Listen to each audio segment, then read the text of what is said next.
À la une de l'actualité de ce vendredi 5 mai 2017 à Matadi, cet incendie d'origine incertaine qui a réduit en miettes plus de 5 boutiques au marché d'Amar dans la commune de Matadi. Aucune victime humaine. Par ailleurs, il y en a une et c'est un homme soupçonné être Koulouna qui a été brûlé vif sur l'avenue Mamboté à Nzanza. On y revient en début de journal.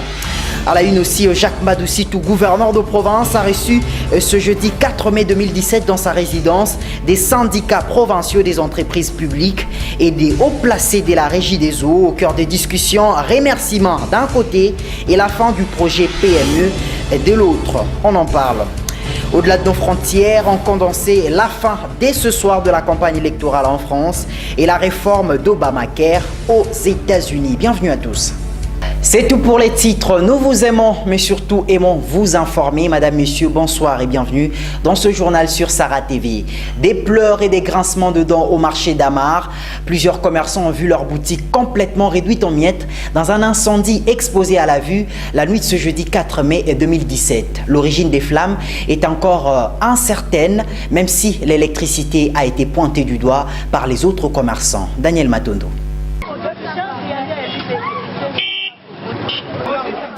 La place d'Amar a vécu un vrai cauchemar la nuit de ce jeudi 4 mai. Un incendie s'est déclaré sur place autour de 21h.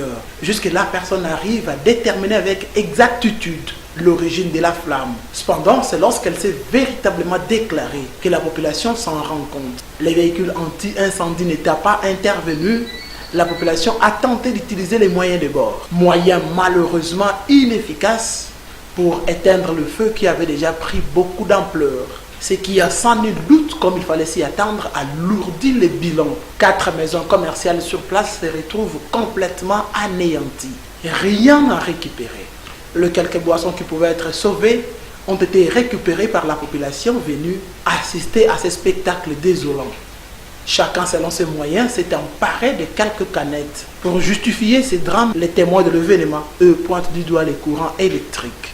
L'incendie est arrivé au moto ils ont mis partie ya machine pour que là qui va tirer qui machine à moto toujours dans dedans donc on a monné ça mais maintenant c'est un moment dans l'état surtout va condamner à la biso ma courant à la biso courant donc n'engue va bleu rosé arabo et ça bien été bon moi je continue en moka tika appelle ba numéro portable na bango en cas de problème baza facile pour ko benga mais numéro téléphone exact problème ekwei bakobengela bino ndenge ne bapedre na nyonso soki bana mibale te oyo bango banégligaka ya dama mbele eloko moko eza te mais Dieu merci moto akufi te biloko ka moto ebebi bazalaka prida na bakura oyo ya koyiba bakende na esnet aya kotielaka bango kura ya van normal oyo ya koyiba ketiela ngai bricole ngai boyo toboya yango. Comment récompenser cette grande perte?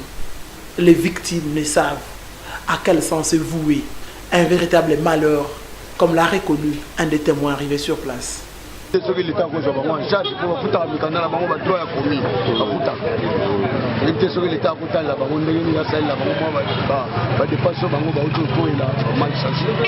Parmi les victimes, une a eu le courage de donner sa version de fait.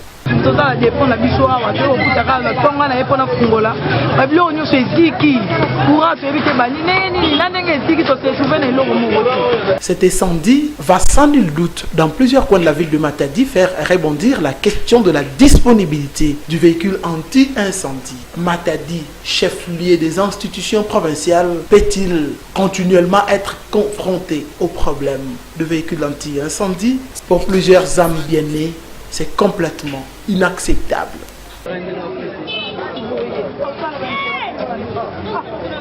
Du feu, on en parle, mais dans un autre événement, cette fois-ci, un homme a visiblement été brûlé vif ce vendredi 5 mai 2017 dans la commune de Nzanza. C'est sur l'avenue Mamboté que ça se passe. Évidemment, la mort s'en est suivie. Le corps de l'homme est allé par terre avec une machette juste à côté. Ce reportage nous en dit plus. C'était tout un événement ce vendredi 5 mai sur l'avenue Mamboté dans la commune de Nzanza. Une foule immense et les forces de l'ordre rassemblées autour d'un cadavre, ou du moins ce qu'il en reste. À première vue, cet homme a été brûlé vif. Plusieurs parties de son corps, dont la tête et la poitrine, ont été réduites en poussière par les flammes. À côté de sa dépouille repose une machette, ce qui pour le jeune de la place ne ferait aucun doute sur ce qu'il était, un Kuluna. Pour ces jeunes, si cet homme était réellement la terreur qu'il croit, il n'y a aucune raison de regretter sa mort. Il en a eu pour son compte, disent-ils.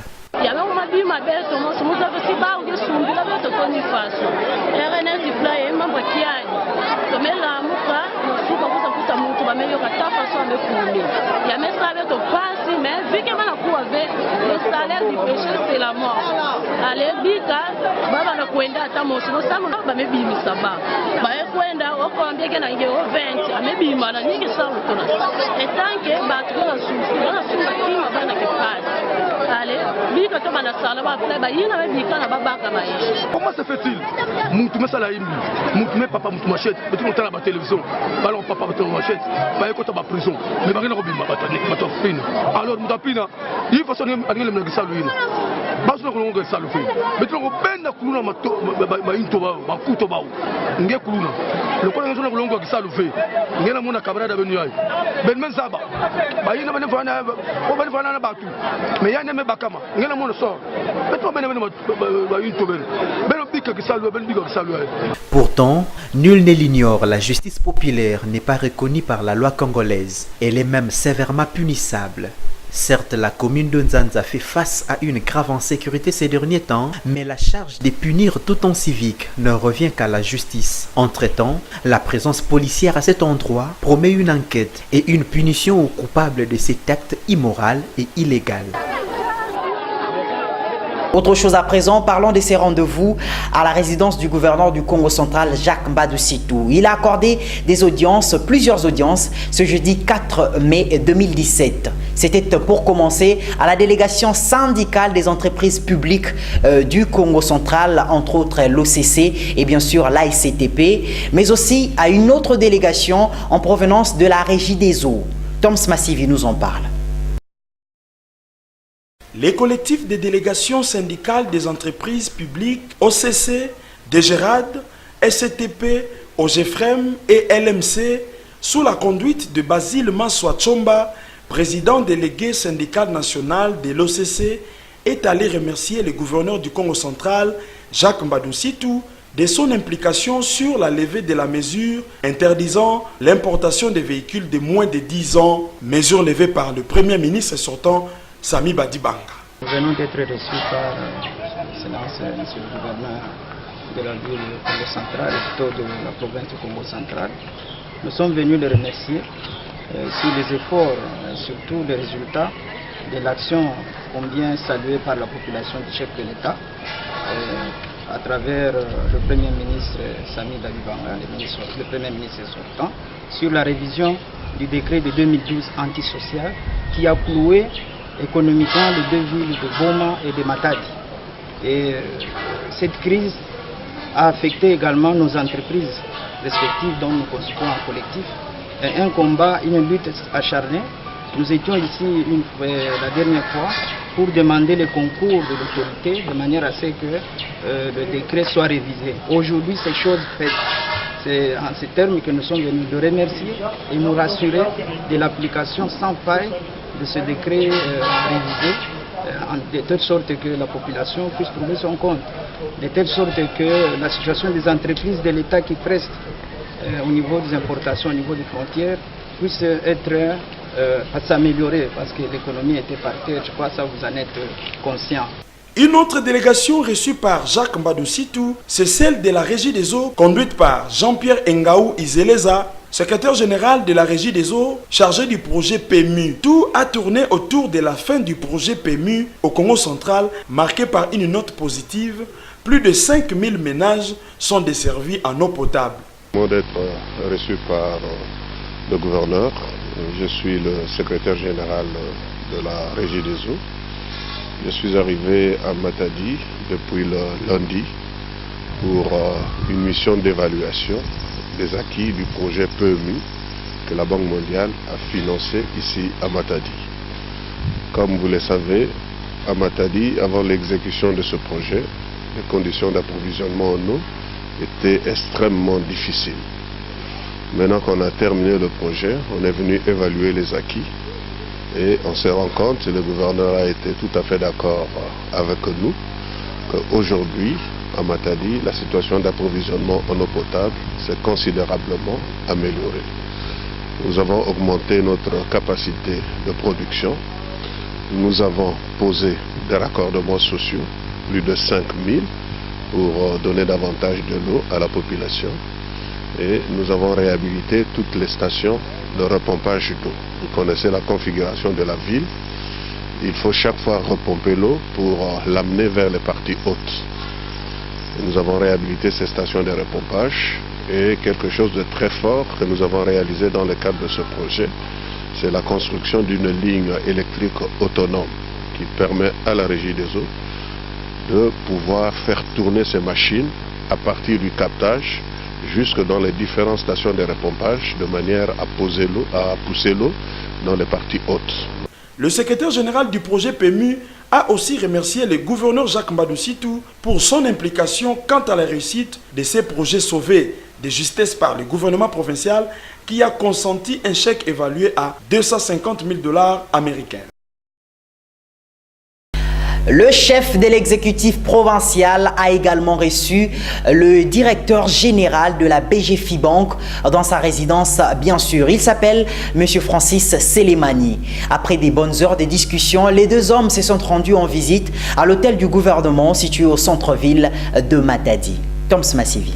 La BGFIBank accompagne le gouvernement provincial du Congo central dans la réalisation de ses multiples projets d'intérêts sociaux. C'est ce qui ressort de l'audience que Jacques Mbadou Sitou, gouverneur de province, a accordé à son directeur général Francis Selemani.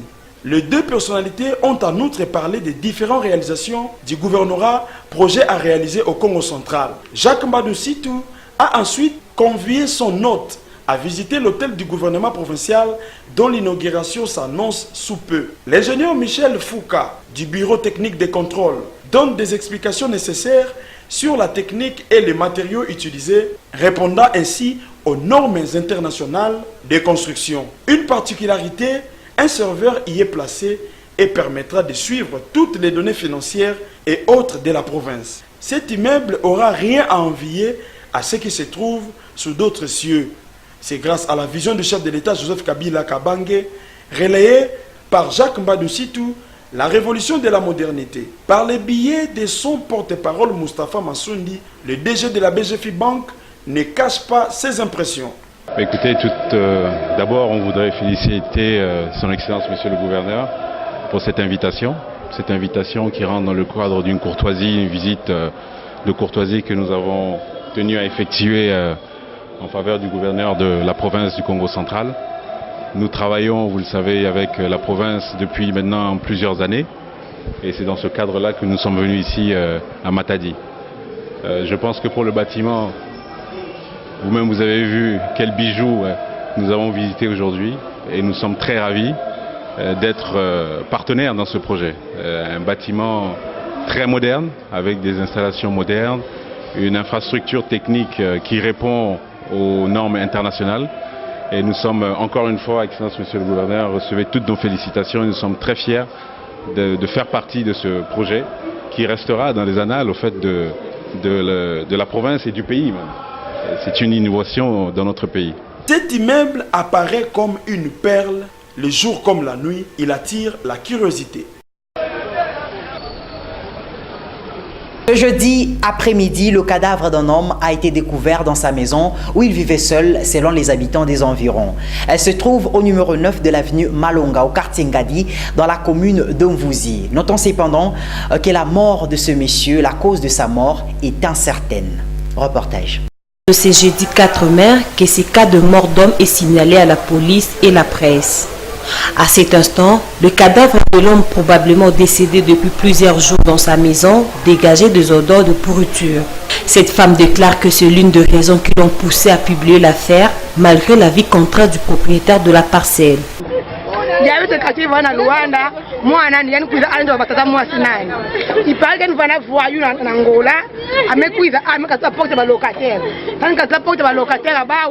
avec le locataire qu'on a funda na la police tata moi na me ba ko funda na la police ko na prison tata moi c'est moi nango kuma na prison ko na bima na prison me kuza na injo ama na be alimi yoka ndiboko tani mama yoka ndiboko pina moi c'est mesa tinande tanda moi ça ti mesa tundwa ndi injo ni mosi ao ale jour amuta ko na injo to ku eta malu moi ama sala hémorragie na diboko ngo musi te diboko zenga ama sala hémorragie tina ele muta ko na locataire ba ke kuza malu Il était connu de tous par le prénom de Baudric. C'était un solitaire, déclare son entourage. Il serait célibataire et sans enfant. Depuis que son corps a été découvert, personne ne se serait présenté en membre de sa famille. Par ailleurs, les causes de sa mort sont inconnues. Et pour finir, madame, monsieur, vous les avez peut-être gardés chez vous parce qu'on vous les a refusés au marché. Les billets de 5 000 francs font objet de discriminations ces derniers jours à Matadi, selon les lettres gravées dessus. Pourtant, comme l'a dit Daniel Matondo dans ce reportage, il n'y a aucune raison d'accepter les uns et rejeter les autres. Reportage. Les billets de 5 000 francs portant le numéro RC continuent à faire parler de lui. Il est à la base d'une véritable confusion sur le marché. À Matadi, nombreux sont ceux qui se disent victimes de cette situation pour laquelle les autorités gardent silence. Ces billets de 5 000 francs sont-ils propres à la consommation, oui ou non? Que disent les autorités? Car nombreux sont ceux qui ont ces billets meurent de faim. C'est le cas de cet homme, payé à la banque avec les billets de 5 000 francs. Il est aujourd'hui, selon son propre témoignage, incapable de jouir de son argent. Le billet de 5 000 francs qu'il apporte au marché sont carrément refusés.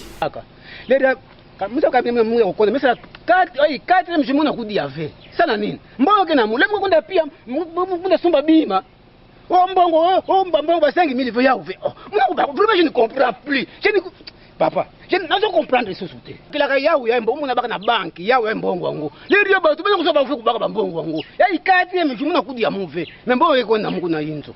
Muna ku ba ku save. Oh. Ya mtu le ram na minute ya. Muso sumba, muso mfana na wenzi na fana ndimba. Mungu da sumba tor, sabe tu na soyo 4 kura manevre, musumba torche. Me pia mbongo na mama ngo. Samba ka torche weke 700 francs. Mama ba mbongo. Mungu la ploy. Après, amène au la mounion. Ah, tout à fait, mais ce n'est pas possible. Non, nous quand il va nous faire tout là, nous sommes en bouffée. Bien qu'on a sa TV. Bien qu'on a sa TV. N'a pas comme boule, ça va tout un professionnel pour le monde, mais quel problème? Nous sommes en bouffée, mais qu'on a sa TV. Il y a même monté quoi, comme ça, c'est quoi au juste? Premier. Papa. Ça me casse, nous sommes tout bas, parce que. Il y a un peu de fou, parce que.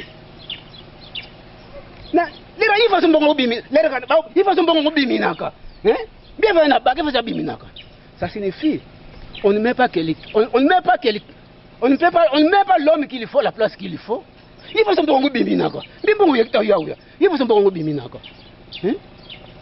c'est qu'on ne met pas l'homme qu'il faut la place qu'il faut. Il a fait, il y a ce qu'on ne marche, ne peut pas marcher.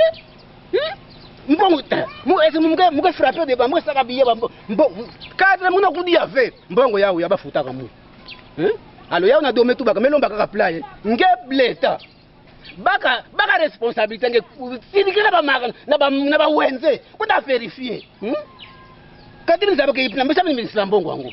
Ces problèmes se posent véritablement non seulement dans la ville de Matadi, mais aussi dans d'autres villes, territoires, centres, cités de la province du Congo central. Quelle est la position des autorités? Pour mettre fin à cette situation confuse, il est nécessaire que les autorités, sinon les responsables du circuit économique, réagissent, fixent l'opinion afin que tout le monde sache si les billets de 5 000 francs portant le numéro RC sont acceptés au trafic financier, oui ou non.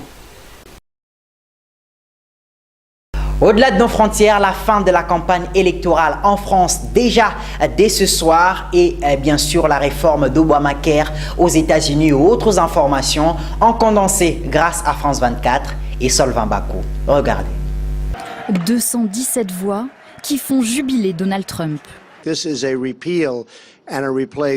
C'est une abrogation et un remplacement de l'Obamacare.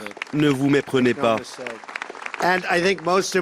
Et très important, oui, les primes vont bien baisser et les franchises aussi. C'est un super programme et c'est tout ce qui compte. Nous savions que l'Obamacare n'allait pas fonctionner, je l'avais prédit depuis très longtemps. J'ai dit qu'elle était vouée à l'échec et nous en avons la preuve. Cette réforme est morte. Au Capitole, le camp républicain vient d'offrir à Donald Trump une victoire symbolique.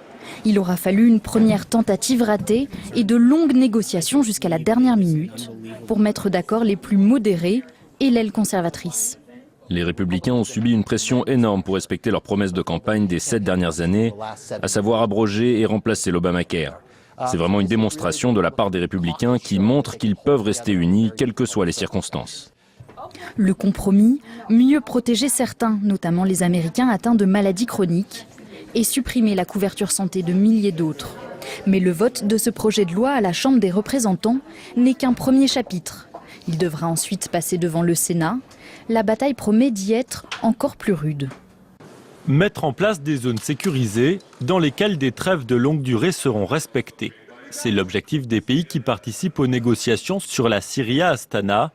L'envoyé de l'ONU a salué cette avancée. La chose la plus importante est que cette initiative est un pas dans la bonne direction, car elle va dans le sens d'une désescalade de la violence. Les territoires concernés doivent aussi devenir, selon l'accord, des zones d'exclusion aérienne, à condition qu'il n'y ait pas d'activité militaire sur le terrain. La Russie et l'Iran, alliés du régime de Damas, ont dû se mettre d'accord avec la Turquie, alliée des rebelles. Eux se montrent très critiques. Il y a toujours un fossé entre ce que la Russie propose et ce qu'elle fait sur le terrain. Il y a déjà un accord. Pourquoi n'est-il pas respecté? Allusion à une trêve annoncée en décembre qui n'avait pas été respectée. Prudence du côté des États-Unis, pays observateur de ces négociations. Dans un communiqué, Washington a salué tout effort qui puisse véritablement réduire la violence en Syrie. Place à la revue de presse, les résumés de tous les journaux parus à Kinshasa, avec Venom Baki comme d'habitude pour la lecture. On écoute.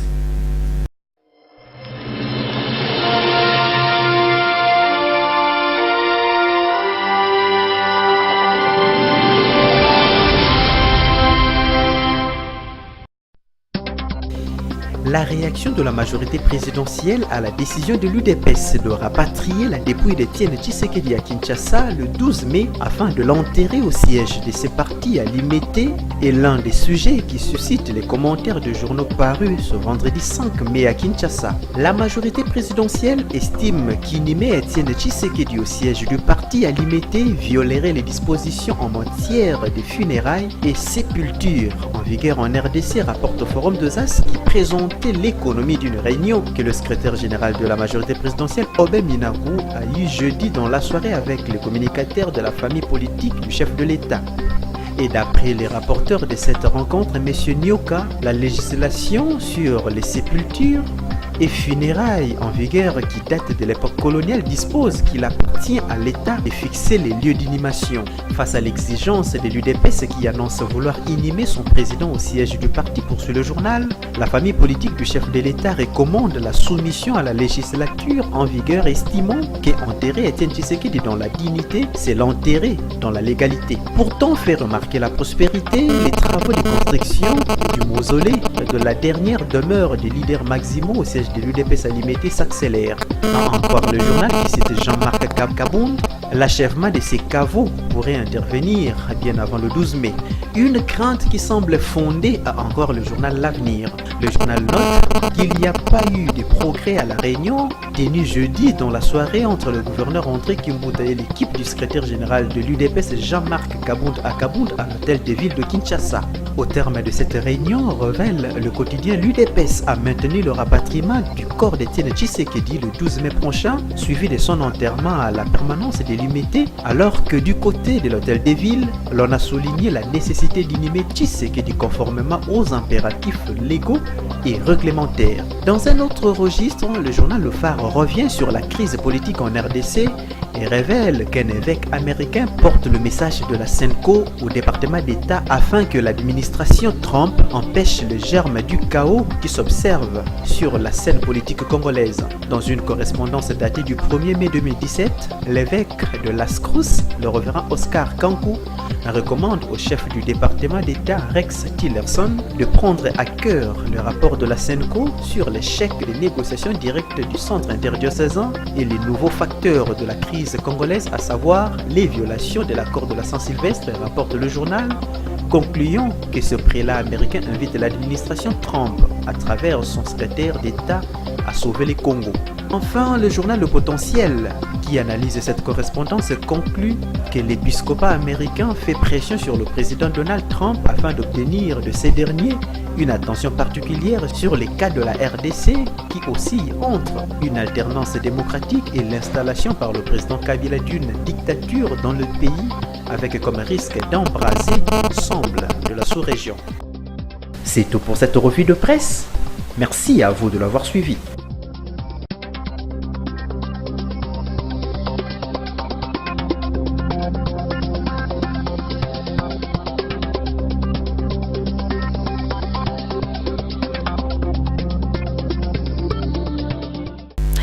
C'est ici que s'achève ce journal. Pour ceux qui l'ont manqué, retenez que son essentiel était à la une de l'actualité. Bien sûr, à Matadi, cet incendie d'origine incertaine qui a réduit en miettes plus de 5 boutiques au marché d'Amar dans la commune de Matadi.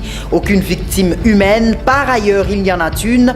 Et c'est un homme soupçonné d'être Koulouna qui a été brûlé vif sur l'avenue Mamboté à Nzanza. On en a parlé en long et en large. À la une aussi, Jacques Mbadou Sitou, gouverneur de province du Congo central, qui a reçu ce jeudi 4 mai 2017 dans sa résidence des syndicats provinciaux des entreprises publiques et des hauts placés de la Régie des eaux au cœur des discussions. Remerciements d'un côté et la fin du projet PMU de l'autre. Au-delà de nos frontières, comme tout à l'heure, la fin dès ce soir de la campagne électorale en France et la réforme d'Obamacare aux États-Unis. Ce journal s'achève complètement et comme vous le savez, c'est un travail d'équipe. L'autre point que vous devez bien sûr retenir, c'est l'anniversaire de Jean-Paul Kiangana, journaliste à la Santé Radio Télévision. Moi particulièrement, je le souhaite joyeux, heureux anniversaire en ce jour spécial pour lui. Si vous voulez savoir si c'est son 50e anniversaire, eh ben, je vous conseille de le contacter en privé et là, vous aurez peut-être la réponse. D'ici là, portez-vous bien et au revoir.